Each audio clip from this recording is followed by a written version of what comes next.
My people stay down, never switch sides. Black boy, born in the 80s, remembering hearing black noise, boy. Shit was crazy, Pops tried to put a record out. Found out I was on the way, he was stressing out. Till he got leveled out, had a plan, fleshed it out. Welcome to the Obsessively Outspoken podcast. My name is Remington, I am your host. And today I have a very special guest, Bronx own, the prolific MC himself, Mickey Factz. Mickey, how are you?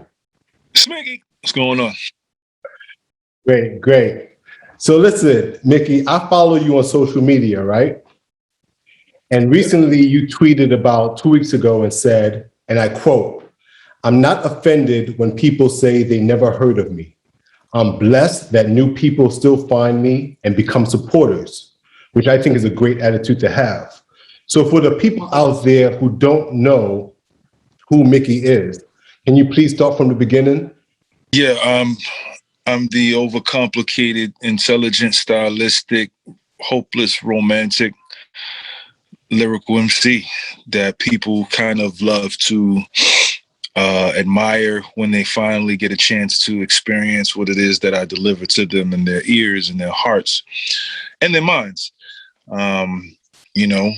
MC who's been signed 3 times, covered double XL, couple BT ciphers, has probably worked with one of your favorite artists, ghostwriter, and all around humanitarian who has nothing but love for the culture. So you were born in the Bronx, correct? Bronx, New York. A Bronx MC, yes. Okay. No, I was actually born in Harlem. I was born in Harlem, but I was raised in the Bronx. Okay. Now, can you tell me when was the exact moment you had an epiphany that this is what you wanted to do, when you knew without a shadow of a doubt that you wanted to be an artist and an MC?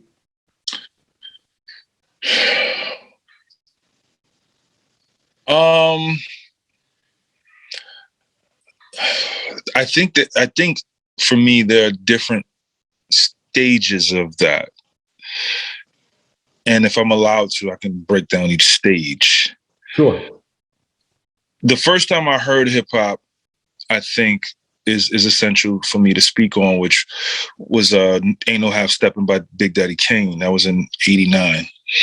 And I heard it, my cousin was playing it on the record player, and I was entranced by that. After that, my next big moment of trying to become an MC was in 1995. I had purchased East 1999 by Bone Thugs, and I went home and I wrote down every lyric so I could recite it at school. Then after that, I began to write my own raps. Right after that, I started to write my own raps in like 1997. When I decided that I wanted to become an artist, it was 1998. Obviously, it was a little tougher to get on back in the days. It was heavily, the industry was heavily guarded. There's a lot of gatekeepers. You couldn't just, get on the internet and get on. You had to kind of know somebody. So I recorded my very first song in 1998. It was for a song called Six Express. The Six Express is the best. Player haters is vexed. Pull out my text because they play me too close like next,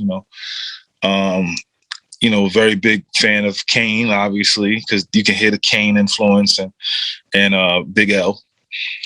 And then the very next moment in my life where I decided that I wanted to really become an artist was when I dropped out of school in 2007. Okay. And you were in college, and did you complete your first freshman year, or you didn't even get to complete? Okay. So even with that, what happened? Like, what was your major, number one, and what was the thing that made you say, I can't keep doing this anymore? I was studying law. Okay. So, all things that encompass law, from criminal justice, torts, family law, securities and acts, things like that. So I kind of learned all of that stuff. And what made me say I can't do this anymore, I remember drinking a cappuccino with 3 shots of espresso, still falling asleep in front of the classroom. And I said, okay, this is not for me. And, this stark difference, I've told the story a couple of times, but this is actually the first time where I'm actually getting the realization as I'm saying it, me taking a cappuccino with 3 shots of espresso, falling asleep in front of the class after probably taking a nap and being, getting a full night's rest, in comparison to being able to stay up 20 hours writing music, writing raps all night long and being excited about it, right? Like, and not having the tiredness affect what it is that I need to complete. Completely different levels. And I feel like that spoke just now. It's an epiphany. It speaks volumes to me and my craft and how seriously I take it and how I couldn't do that when it came to school. Gotcha. So clearly that was the first moment where rap was your first love versus law. Absolutely. So talk to me about the signing. You got signed. You said you were signed 3 times. What was that first experience like? And how did it differ from the second and third experience being signed? My first experience being signed, I was signed to Jive Battery Records. And it was a great experience. One of my very, very good friends, Jeff Sledge, who A&R'd Tribe Called Quest, he A&R'd Shaq Projects and KRS-One and Travis Scott and Missy Elliott. He signed me in 2010, and he believed in me, and he believed in me wholeheartedly. And we were on the precipice of greatness, and then the label folded. Jive folded because Barry Weiss decided he wanted to go to Def Jam and be the CEO there. And, Barry Weiss started Jive/Zomba music. He started it. So when the CEO leaves, everything just fell apart. And, that led to me getting my second deal, because I didn't get dropped from the label. The same way I'm on the same label as R. Kelly, Justin Timberlake, Chris Brown. We didn't get dropped. We got moved to other labels. So some guys went to Epic, some guys went to RCA, some people got dropped. I was fortunate enough to go to RCA. I got moved to RCA.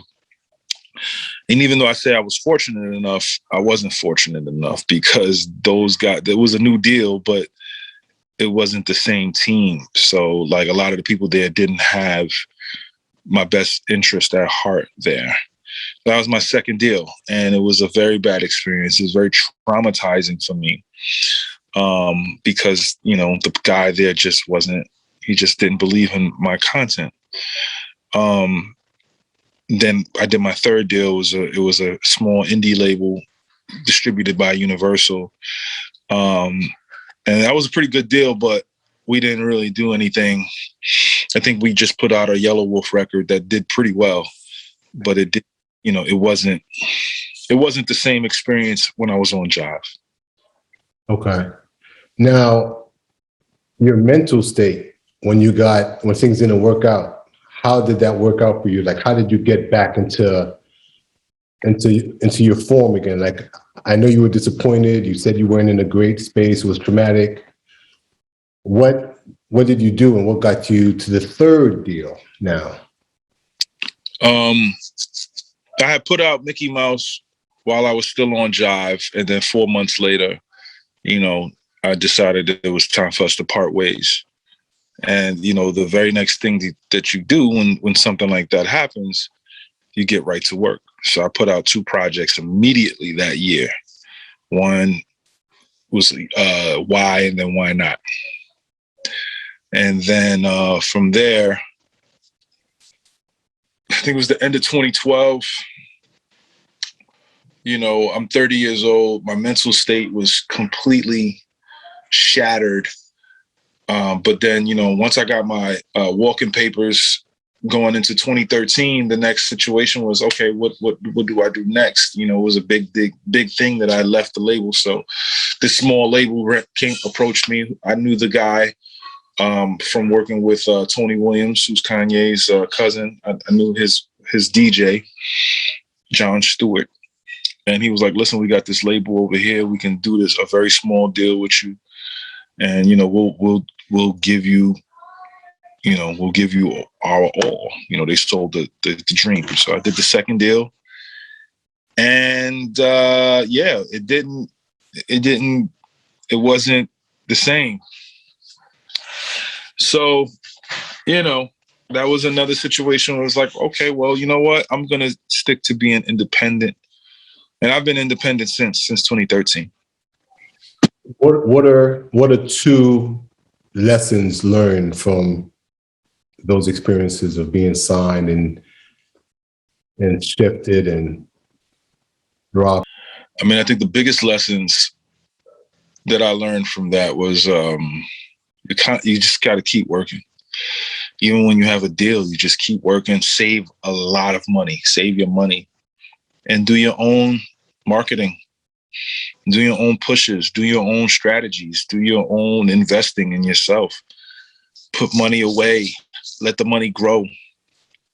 There's so much that you can do.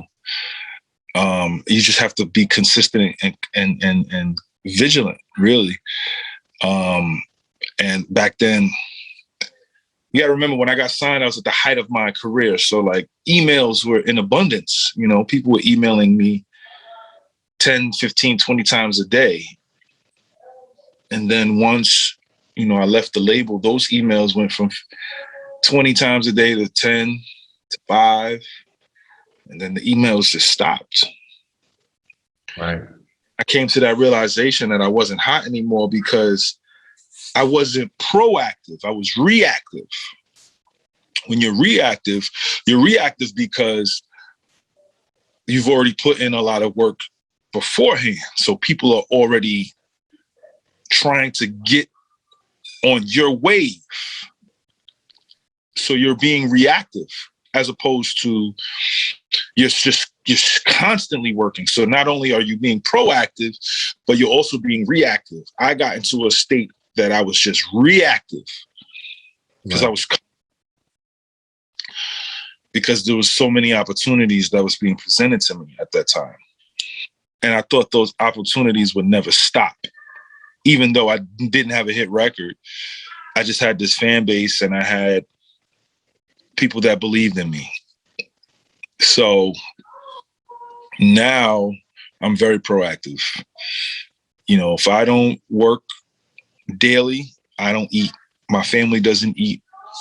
So I am proactive and reactive these days. And I think that's something that artists should take from those experiences. Put your money in places where it can make money for you and be proactive and reactive on a consistent and constant basis. I think it's pretty common that signed artists get too dependent on the labels. And when you get too dependent on people with your career in their hands, who's going to take better care of your career than you? That's very true. And even down to managers, right? Like, at one point, I was comfortable with my manager handling all the business because the money was just constant. So it was like, yo, you got a show today. Or we got an offer for this show here. We got an offer for this show here. Yo, I got some money here for you doing this photo shoot. Got some money. And then when that stopped, it was like, well, where the money at? Like, where's the money? Where can we get to the money? Because if I don't get paid, he don't get paid. Right. But once he started, once that manager and the managers after started having other artists, I began to realize that I wasn't not only the sole priority, but there were other people that needed their attention. And that's when I began to do things myself, because I can only take care of myself. And I started to learn the business from that standpoint, and I'm glad that, that happened, because now, if somebody wants to be a manager of mine, they have to be extremely serious, or at least have an immense amount of connections to offset how I work. Now, with all that said, would you never sign to a major if the deal is right? Are you content with being independent? Or if the situation is right, would you at least think about it? At my age, 39 years old, I can't see me signing it. I can't see a label coming to me and giving me a record deal. Even if I can't see it. Even though 2 Chainz caught a wave and a lick at 40. That's right. I can't see somebody giving me a record deal at this age. I can see me getting a publishing deal. I can't see a record deal. I don't know if I would sign a record deal unless they were giving me like $4 or $5 million. If I was getting like $4 or $5 million, I would do a record deal right now. Right. Because I would know what to do with the money. And I would know what to do with the money, really. I would turn, because you get half up front. So I would turn that $2.5 million probably into about $7-8 million in the next 10 years. I would still put out projects, work with other artists, but I would turn that into like $7 or $8 million in like 10 years. Right. Like this way that I wouldn't even touch that 2.5 million. I would just take it and then act like I don't have it. I would just put that stuff into other places to make more money. Now, talking about being proactive, another tweet that you sent out recently, you said, and I quote, "Back to writing bars on this flight. I'm never not writing. I really do write every day. Force of habit. I put in way more than 150,000 hours."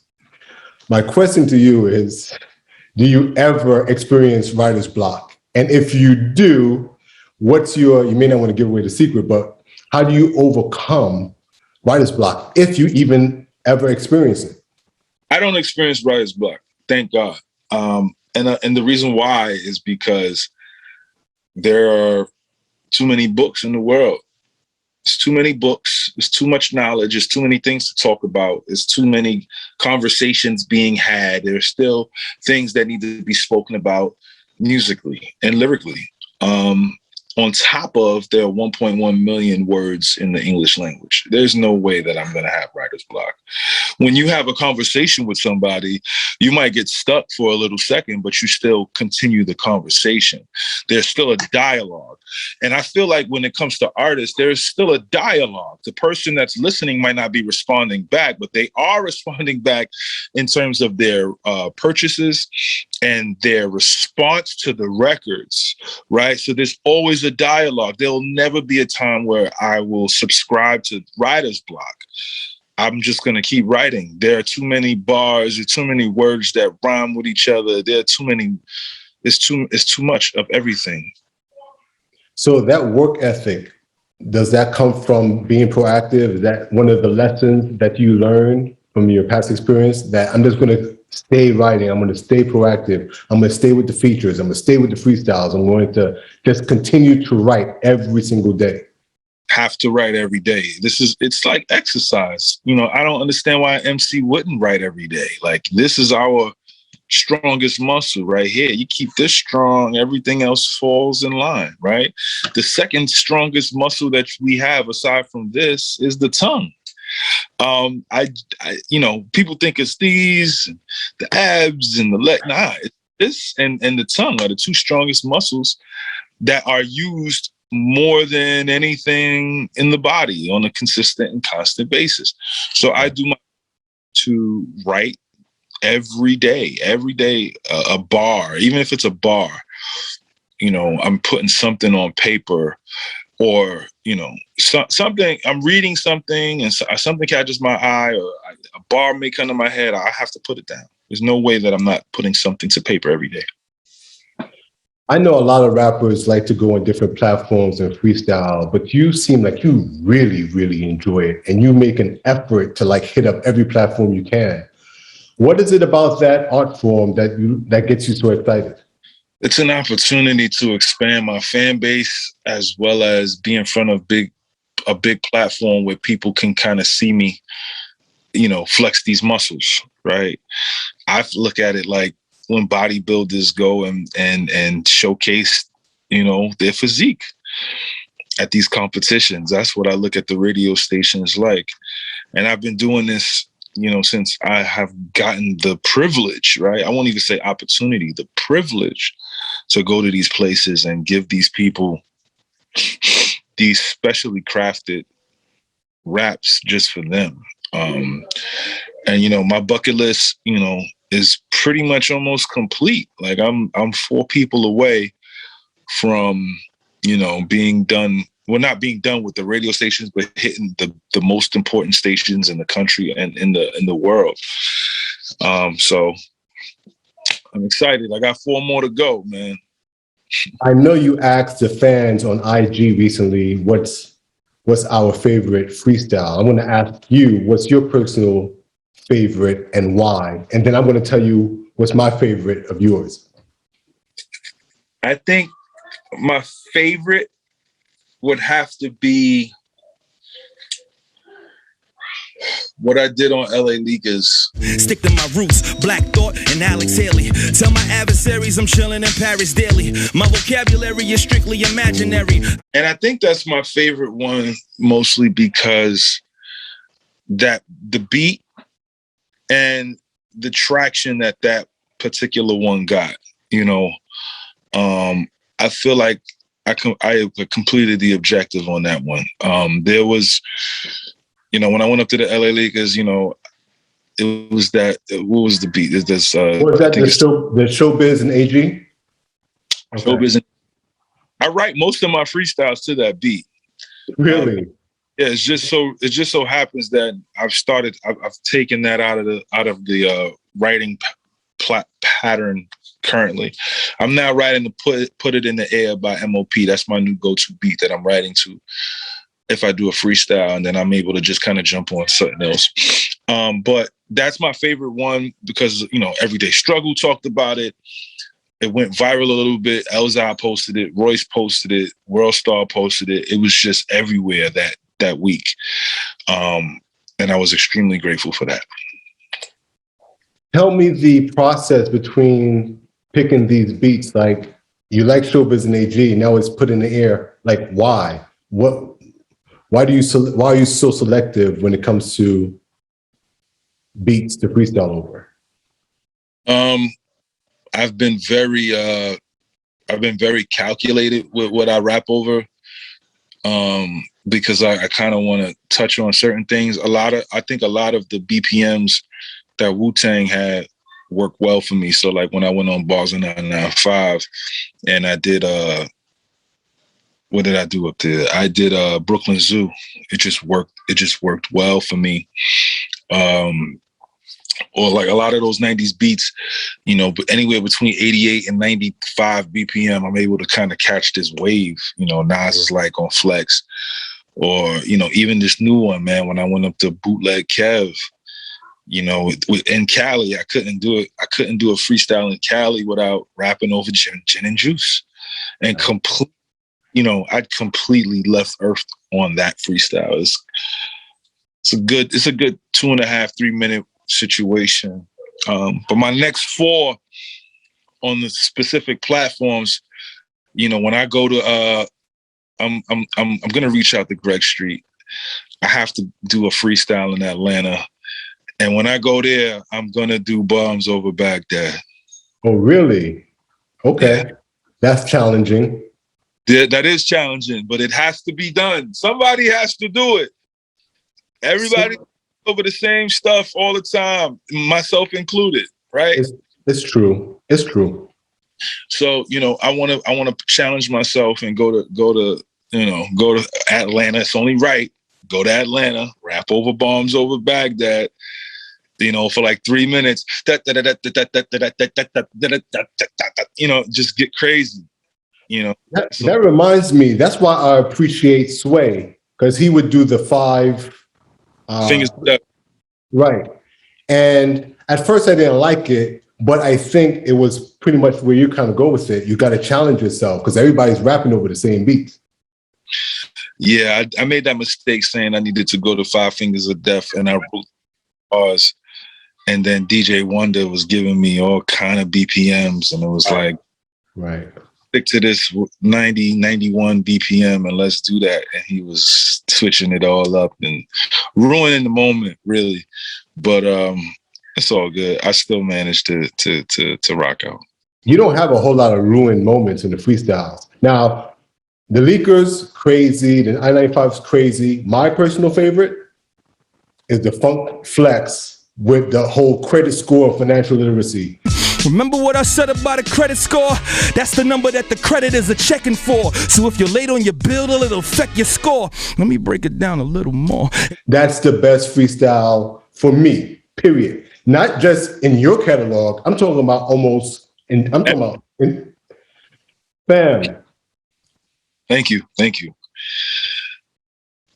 I think, I wanted to say that freestyle. When I watch it back, I think I chose the wrong beat. Really? I think I should have went with something a little bit slower than Nas is like. When I watch it back, it's a little, I don't want to say it's jarring. It's just, I should have went with something else. I think I should have went with something else. I'm supposed to go back up there, and when I go back up there, I already know what beat I'm going to use. And I'm excited, but I think I messed up. Now you're gonna make me go back and listen to it. But just the subject matter, you're the MC, so you know when you're in your pocket, when you're not. To me, you were in your pocket, and just the subject matter. There are not a lot of artists going up to these platforms and rhyming about financial literacy, and you killed it. Thank you. I'm gonna say Black Thought. I like the Corey Guns one. And I'm gonna say you. I'm gonna keep it at 3. I'm not even gonna rack my brain. Those are my top 3. Yeah, thank you, brother. I mean, I listen. I think the content. I think I was on beat. I didn't go off beat. It was just, it was. I think I picked the wrong beat. But I love that beat too. Oh, the beat is fantastic. I think I picked the wrong beat to spit that stuff over it. But people love it, so I love it. That's just me as an artist, just being hard on myself. But I think I agree with you. I have to agree with you. It's definitely top 3 for me. The reason why I picked LA Leakers is because that pocket was perfect for me. Just a perfect pocket, man. Right. Let's talk about financial literacy, because earlier you were like, if I had a deal and I got $4 million, I'm going to turn it, I'm going to flip it into $8 million. What landed you on the path of being financially literate? Like, what got you there? Because I saw you on Drink Champs, and you were still on your financial literacy vibe. So talk to me about, did you start reading books? Did somebody put you on to being in a better financial space with your money? What was it? I think when I got married, I was like, there's so many things that I can't do because my credit is messed up. And her credit is a little janky. So I had to research it. And as I was researching it to fix my credit, I was like, let me put a rap to this. And as I put the rap together, I was like, oh, this is dope. This is I'm taking a risk by putting this in this and trying to do this, but let me try it. And it came out fire. And then I started to say to myself, well, after we got our credit fixed, I was like, well, what's next? Buying property, life insurance, health insurance for artists, pension, savings. And as I'm putting this all together, I'm like, this stuff needs to be in rap format for the people. Absolutely. For my contemporaries. Because, my attorney was telling me for years, start an LLC, get your life insurance, retirement plan. Think about when all of this is done. And I ignored him. as most artists do. When we get the money, as soon as we get the money, we want to spend it. We want to flaunt, flashy. We don't think about later. Right. We always think the money will always be there. And I had enough knowledge and common sense about 5 years ago to say to myself, I need to start, teaching myself certain things so this doesn't happen to me in the future. And I started to teach myself more and more and more and more, to the point where now, I think it's essential that there's an artist and artists that use their platform to teach other artists how to move their money, where to put their money, how to constantly have money after they're done, moving into different spaces, becoming entrepreneurs, having a retirement plan, having a pension, having a trust, having life insurance. All of these things is what adults, need. And I feel like the Black community, Absolutely. in hip hop, the Black community, we're so focused on impressing each other, as opposed to building generational wealth. So I took it upon myself to be like, listen, when I go up to these radio stations, the big ones, or the big platforms, I'm going to use my voice to spread this knowledge. And that's what I did on Earn Your Leisure, Flex, and Drink Champs. I don't know the next place where I'm gonna get crazy at. Maybe Flex again. But as of I remember Earn Your Leisure allowed you a do-over because you were tipsy on that Drink Champs one. So they let you do that rhyme over again.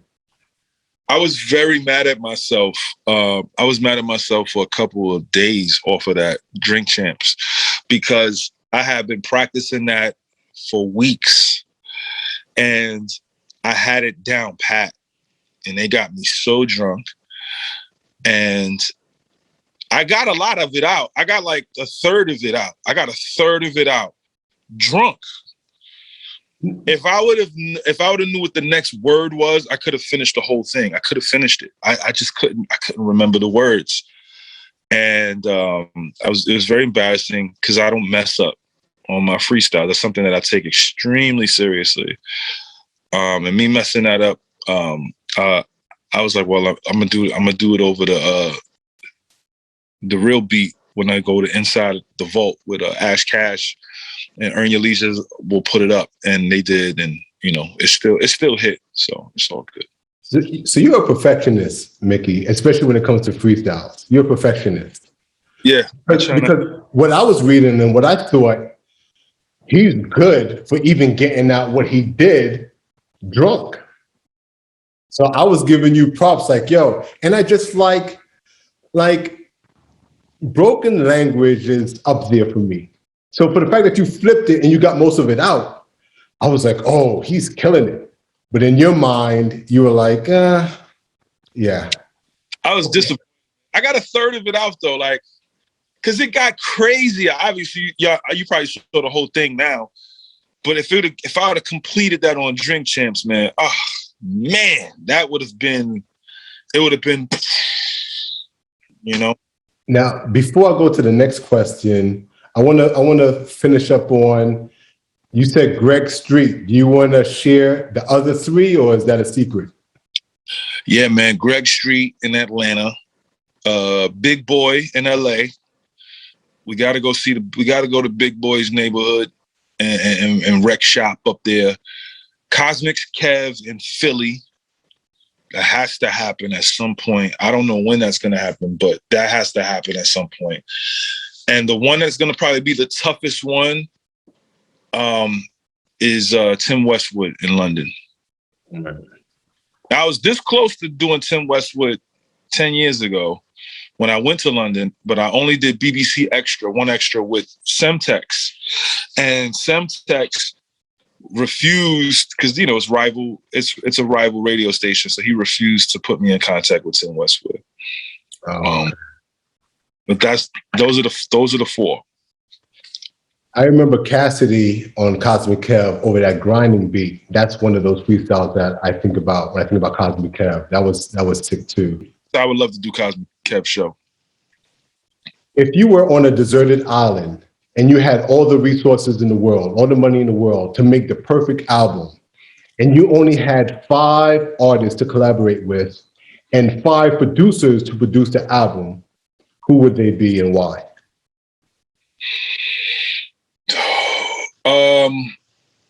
I would have Bink. I would have, wow, this is a great question. I would have Bink, definitely. He would be my number one choice. He's somebody that I love. I'm constantly just trying to work with on a consistent basis. I would have Toomp. I would have 40.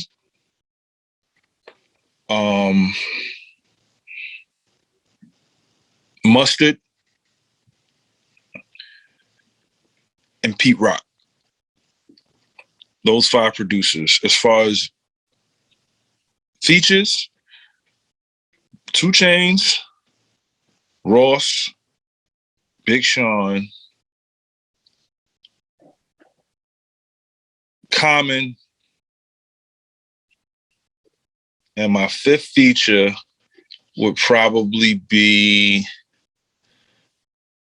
I would say, wow.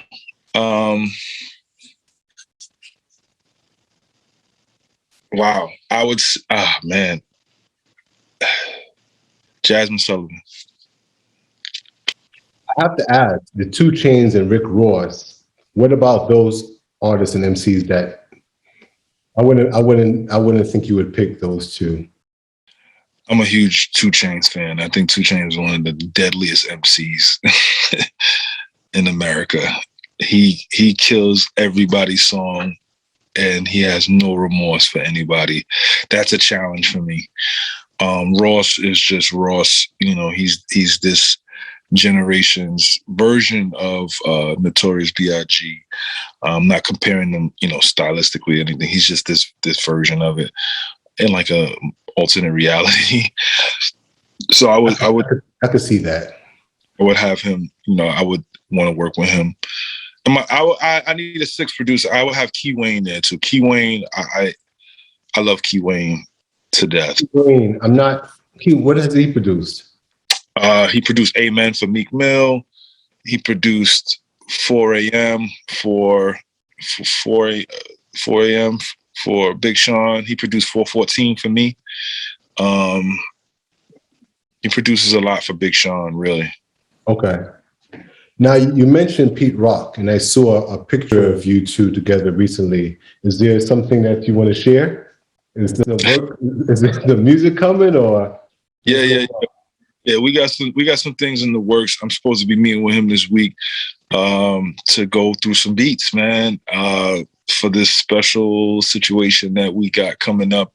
It's definitely theme-based, so I'm very excited. I speak to Pete pretty much every day, so it's a blessing to even talk to Pete Rock on a consistent basis. And obviously, he's done the project with Smoke DZA and Don't Smoke Rock. And, DZA hit me one day and was like, yo, Pete love you, man. He adores who you are as an MC and as a person. And I was like, wow, that's crazy. So, we're going to finally get in the booth and put something together this week. The last artist I spoke to on this podcast, Amir, he's on True Soul. And I was telling him my 5 top MCs right now, just from a output and a prolific standpoint, just dropping projects, is RJ Payne, Ransom, you, Conway, and Benny, and then him. And he was like, yo, those are the guys that I listen to. Like, I respect those dudes because of their pen, and they inspire me.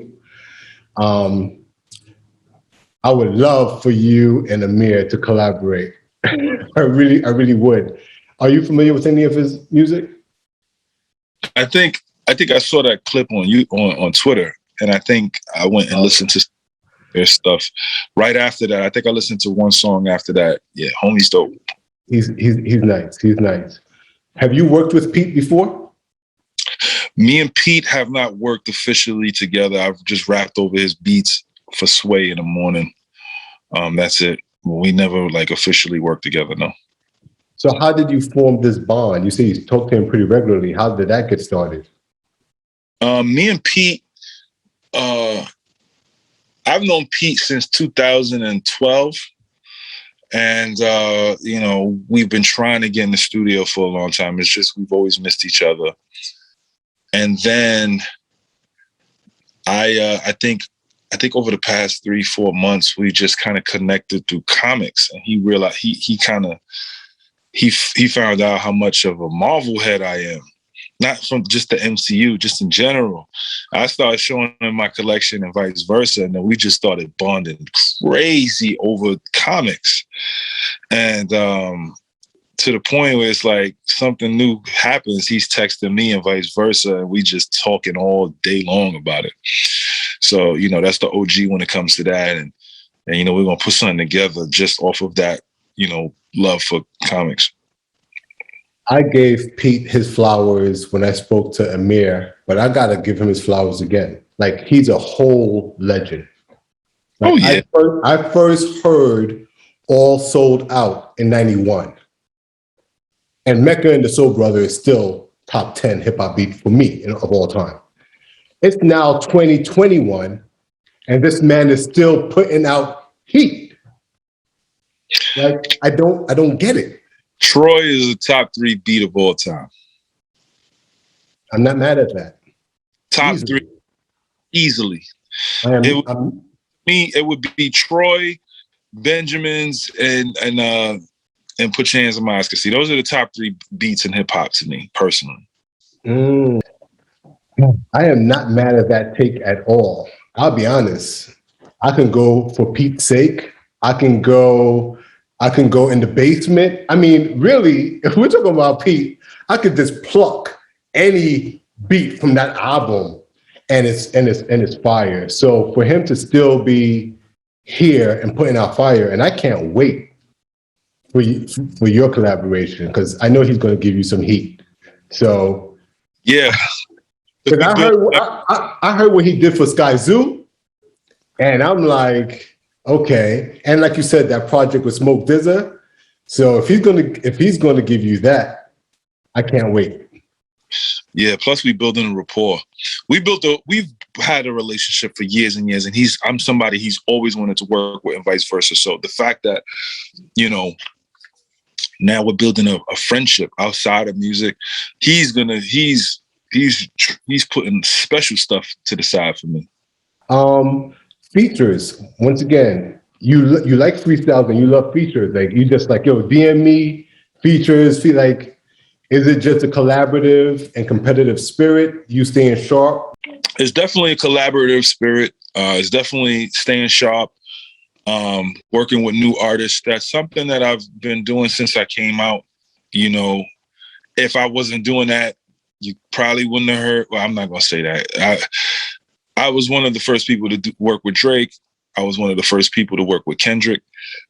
One of the first people to work with Cudi. So I've always been ahead of the curve when it comes to working with new artists, and I enjoy it. I think it's fun. It keeps me sharp. You know, sometimes I knock 7-8 features out in a day, because I want them to know that I take this seriously. I'm not trying to renegade them on their records. Sometimes it just happens that way, man. But right. I enjoy working with new artists. Okay, so you're the first person I ever heard say that term. So you were one that believed M got J on that record. I think M got J on the first verse and J got M on the second verse. Okay. I'm with you. I've always thought M got it. I'll be honest, but I've never heard somebody use the renegade term the way you did. And there's nothing wrong with that. Like, that's what you're supposed to do. That's one of the things that I like about you, Mickey. You remind me, you're very 90s act. Like, I would hear you on trap beats every so often, but you have a 90s vibe. era, right? Right. And when I hear you, like that joint that you have with Graph, I can't remember the name of it. We got a video for it. Like, Top Chef. thank you. Your mindset is, I'm coming to destroy. And if you're side by side with Graph, you need to have that mentality. Graph is so underrated. Graph is so underrated. It's not even funny. It's criminal how underrated he is as a lyricist. Graph is unbelievable. Let me tell you about this Top Chef record. So shout out to Jay Wex. Jay Wex, I was doing another song for Jay Wex called A Lot of Thoughts. And he was like, Mickey, I want you to put this, and I had a studio set. I think it was like, I had a studio session at 5:00 and he hit me at like 2:30. And he was like, Mickey, I want you to do this record with Graph. And I was like, you want me to do a record with Graph? He's like, yeah, I finally got Graph on the record. I want you to be on it too. But you need to get it done tonight. Mind you, it's 2:30. Session is at 5:00. It takes me an hour to get to the studio. So I was like, all right, send me some money. And because this Graph, and because I'm about to rack my brain to do this. He sent me, it didn't need to be a lot of money because it's Graph. So I was like, just send me something because I don't want to embarrass myself.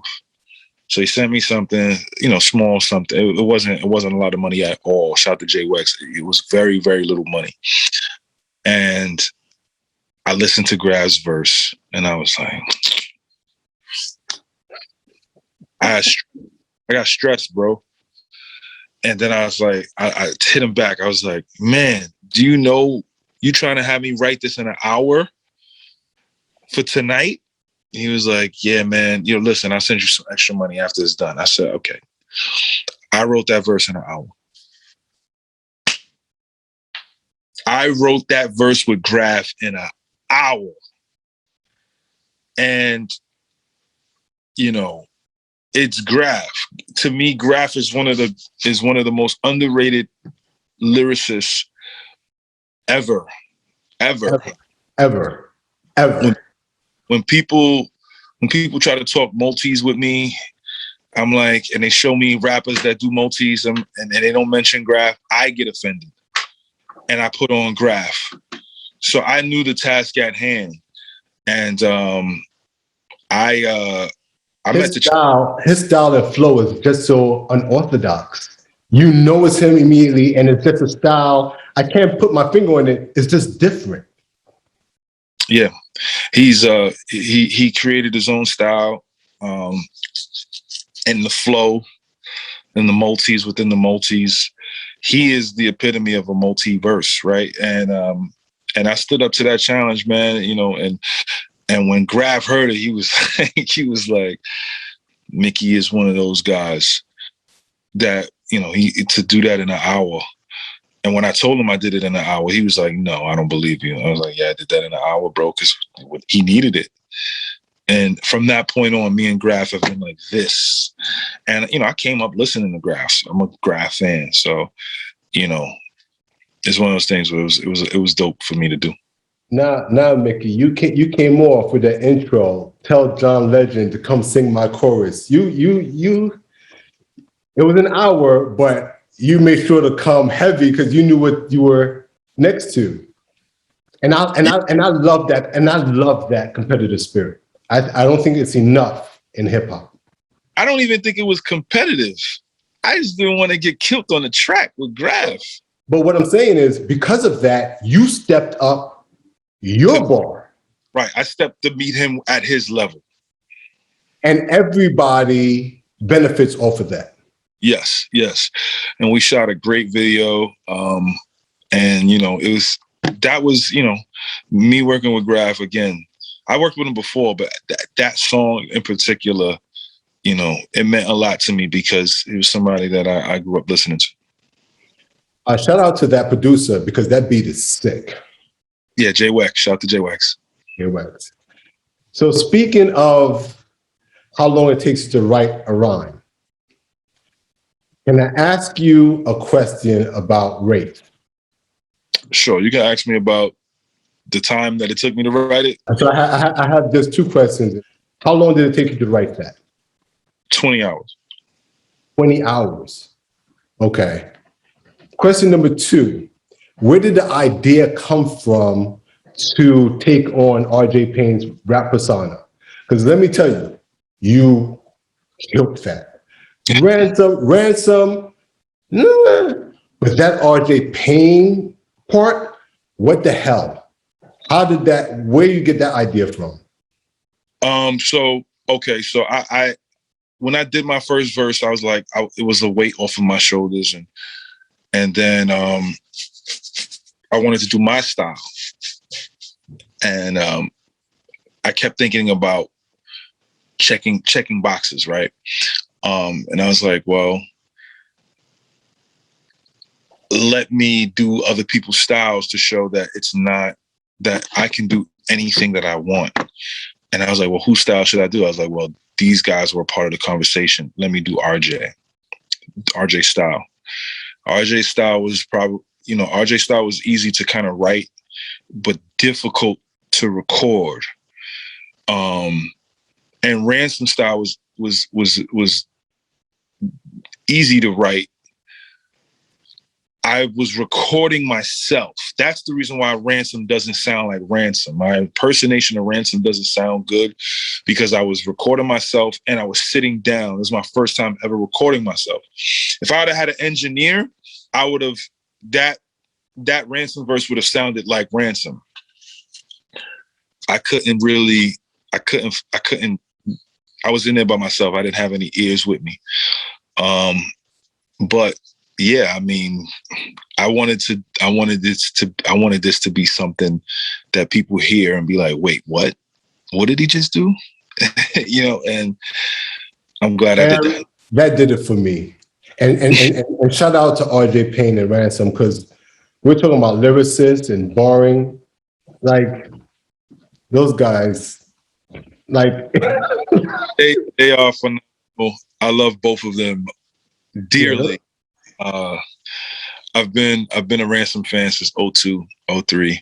I've been listening to Ransom for a long time, and it's just beautiful to see 20 years later he's still out. He's hotter than he ever was. And RJ's reemergence since 2017 has been beautiful to watch, to say the least. And I'm a big supporter of them. And it was an honor for me to attempt to be half of what they are on that track. And, I'm just glad people enjoyed, that portion of the track. Those are two guys that when you stand next to, you have your level of lyricism has to elevate. Yeah, me and RJ, I think we got about 8 records so far together, People have been reaching out to him and me to be on same songs. It's just been like table tennis, man. He's one of those guys where he pushes me, I push him, and it's a mutual respect. It's a high level of mutual respect because we're still climbing the ranks. We're still, setting our flag here, and this big artist is reaching out to him, and this big artist is reaching out to me. This big platform is him. And we're not in competition at all. It's just dope to see, him get his just due after so many years of trying, and me and my resurgence. And we're just kind of crossing paths on songs on a lot of times, whether on his project, on my project, or other people's projects. And it's just always like, damn, Mickey and RJ again, they wildin', And speaking of you and Rand, you all killed it on that. All the Kingsmen. Oh, yeah, that. But I was talking about Broken Easel. Oh, broken. Oh, yes. Empty Promises. Empty Promises. But yeah. So once again, man, like I'm so excited to hear you say that you and RJ Payne have some more music coming. Is there like a date, or is that under wraps? Like, you can't, obviously as a fan, I'm going to want to know, when can I check this out? And that's how soon can I get my hands on it? Again, I don't know when he's putting his stuff out. I know I'm trying to have him on something before the year's out. And we're on a lot of people's albums and features together. Obviously, we got the Shaheem record. Once I heard that he was, I had to just get crazy again, because that's my bro. And, I don't want to get killed. I want to at least be able to keep up. Let's talk about your resurgence. Do you think Mickey Factz right now in 2021 is finally getting his just due? I think there is this. I think people are in the hip hop community are starting to wake up. When I first came out, I wasn't focused on the hip hop side of music. I was doing a lot of electronic music. I was doing techno music. I had a different fan base. It was heavy female fan base, a heavy Caucasian fan base. So I wasn't doing boom bap at all. I was trying to be, I was trying to go for the #1 records. I was doing pop. I was doing all kind of stuff. So my fan base was reflective of that. And I would still do, some hip hop records here and there. But for the most part, I was trying to get rich. I remember that time, because I got songs from you in my iPod that it's not the same Mickey today. So, which brings me to, do every artist that comes out who try to go for the commercial fan base or the radio friendly pop hit record, do they have that lyrical beast in them? They just choose not to? Because there are some artists that I don't think will ever be the elite lyricist, because I don't hear from them. But from what you're saying, a lot of artists choose to go a certain route. But if they wanted to, if they really wanted to push their pen, they could. Is that true? I believe so. I believe, you have a choice to make, and what is the choice that it is that you're going to make? Are you going to, try to swing for the fence? Or are you going to try to do the long haul? I tried to swing for the fence. I will admit it. And it just didn't work out that way. And that's okay. I still did some underground hip hop records, but for the most part, I was trying to be where B.O.B. was and Kid Cudi was. That was the goal, to be at that level musically. Once that didn't happen, when I left the labels, and I came back out in 2014, I was like, okay, now my focus is trying to be in the conversation of best lyricists. So for the next 3-4 years, my focus was freestyling, crazy lyrical projects, wilding with the best lyricists and taking them out, or attempting to. And I felt like I was in that conversation. But I felt like I was in the conversation with rappers, other top level MCs. The fans still didn't know, right? And they weren't championing that. And I was okay with that, right? I was okay. I was fine with that. And then obviously Wraith happens. And when Wraith happens, Wraith and the Ransom record really is what did it. People woke up from that Ransom record. And they saw, actually, people woke up from that Graph record, the Graph record, then the Ransom record, and then Race. And then people were like, okay, wait a second. We have to kind of double back. And then my numbers on all my freestyle videos started to go up a little bit. And people were like, Mickey's been nice. We've been sleeping. Why have we been sleeping? And, now they're awake. So we're about to get crazy. That's a nice little run. Those records and the freestyles, because I'm shocked when I talk to people about you and they're like, yo, I never heard of him until now. Just go under the radar. But I don't think you're under the radar anymore. I think you're here. Yeah, I believe your problem. Yeah, I believe in the hip hop community. I'm him. I believe so. What space are you in? Are you in a good mental and emotional space right now? Mentally, I'm in a very good space creatively. I'm trying to, there are so many projects that I'm trying to put together. There are passion projects that I'm working on. Creatively, I want to do things that aren't done. So, I'm hoping to have a project out before the year is up, because, I just put the project out with Blue, the narrative, and he got something dropping next month, I think. So I'm like, okay, I'm trying to have something out by December. Hopefully, God willing. I still don't have a title for it. I don't even know what's gonna happen with it, but I'm looking to get this thing done before the year is out, and then I'm trying to have about three or four projects out next year. If you can hit the restart button and go back to the beginning of your career, I mean, I know there are a few things that you would probably do differently. I know you talked about the signing and all that, but what's the one thing you think? Is there like a song you would record over, or missed opportunity you would like to get back that kind of still haunts you today?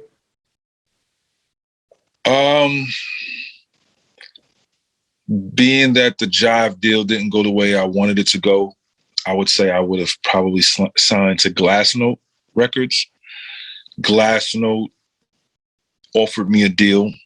And for those who don't know who Glassnote is, Glassnote would eventually sign Childish Gambino. They offered me that deal first before they went to Childish Gambino. So, knowing what I know now, I would have signed with Glassnote as opposed to Jive. What are the three things that's most important in your life, in no particular order? My wife, my son, and my mental health. Those are the three things. My sanity. But really my mental health, because I have to be sane in order for me to take care of the first two things in my life, which is my wife and my son. So before we conclude, I'm gonna let you go. I really appreciate your time. I'm not trying to take up too much of your time. Is there anything that you want to say? Well, first of all, any projects coming out or the projects that you have now, like that Blue project, you want to tell people where they can cop it and where they can reach you and all of your socials? Yeah, man. The narrative is currently out right now, $6.99. Me and Blue and Knots. It's out on all DSPs, but if you really want to support, please go to Apple, the iTunes store, and purchase it for me, or go to the Google Play store and purchase it. We put a lot of time and effort and money into it. So if you guys could do that for me, that'd be great. There will be a project coming out later this year. I just have no idea what it's called. I'm working on it now as we speak. And then, I have another project probably going to drop in March, and then another project in June, and then another project probably September, and then hopefully another project the following December. I'm trying to drop, every quarter, give the people content. And then obviously there's a lot of features. So if you want to DM me for that, please, let's have a conversation. What's your IG and Twitter handle? Yeah, hit me up on IG, Mickey.Factz, MICKEY.FACTZ. And on Twitter, twitter.com/MickeyFactz. So Mickey, with all the experience you have, any advice for any upcoming artists, any artists that may be thinking going the independent route versus the major route or vice versa? Any advice you can give them? Be consistent with being yourself. Gotcha. Be yourself consistently. Listen, bro. I really appreciate this. It's been great. I'm going to continue to follow you. I'm going to continue to support you in everything that you do. Much success moving forward. And I just like what you stand for. I like the music you put out and your whole vibe. So for you to come on here as a guest, man, I'm so thankful, and I appreciate it more than you know. Thank you, brother. I appreciate you. All right, bro. Well, all the best. Next thing you know, Junior entered the world. I'm the center, the pearl.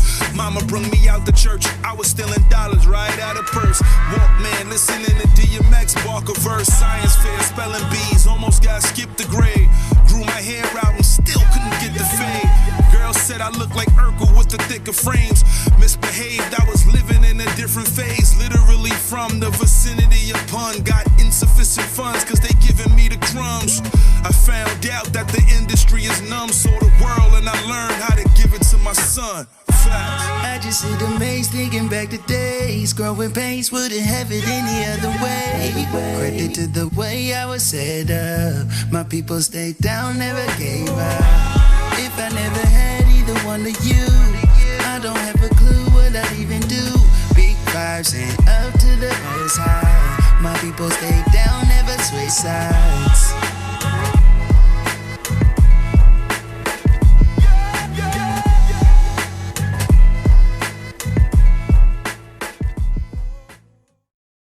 Good evening.